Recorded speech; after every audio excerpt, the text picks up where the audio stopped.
Online સેશન્સમાં લોકોને એટલા બધા બેનિફિટ્સ થાય છે. એક્ઝામના પહેલાં જ્યારે સ્ટ્રેસ આવે તો આઈ હેવ એન ક્રિસ્ટલની એક્ઝામ કિટ જેના અંદર એને 2 આવા કાર્ડ્સ મૂકવાના છે એના પિલોના નીચે, અને એક કોઈન હંમેશા એના પાસે રાખવાનો હોય છે, અને એક બ્રેસલેટ યા તો પહેરવું હોય તો પહેરી શકાય, યા તો પછી ઓફકોર્સ બેગના અંદર મૂકી શકાય કે કશે.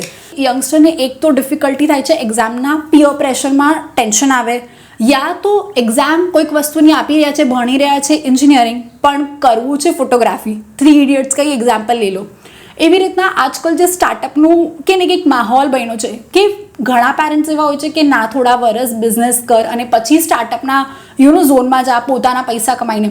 ત્યાં જે કમ્યુનિકેશનને ડિફિકલ્ટી આવે તો મારા પાસે બહુ બધા એવા સ્ટુડન્ટ્સ ક્લાયન્ટ્સ છે જે લોકો કહે છે કે ખબર જ નથી મારે શું કરવું છે મારા કરિયરમાં નેક્સ્ટ.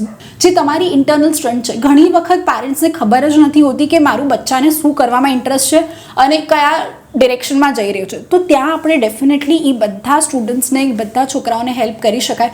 અને ઘણા બધા એવા પેરેન્ટ્સ હવે ઓપન અપ થઈ ગયા છે કે ડિફરન્ટ ટાઈપ ઓફ કાઉન્સિલિંગમાં માને છે, ડિફરન્ટ ટાઈપ ઓફ થેરેપીઝ અને ટેસ્ટિંગમાં માને છે કે બચ્ચાનું બ્રેનના ટેસ્ટ કરીને જોઈએ અમે લોકો વિથ ધેર ફિંગર સ્કેનિંગ, કે આપણે એને કહી શકાય કે આ બચ્ચાને આ કરિયર ચોઇસીસ લેવા જોઈએ.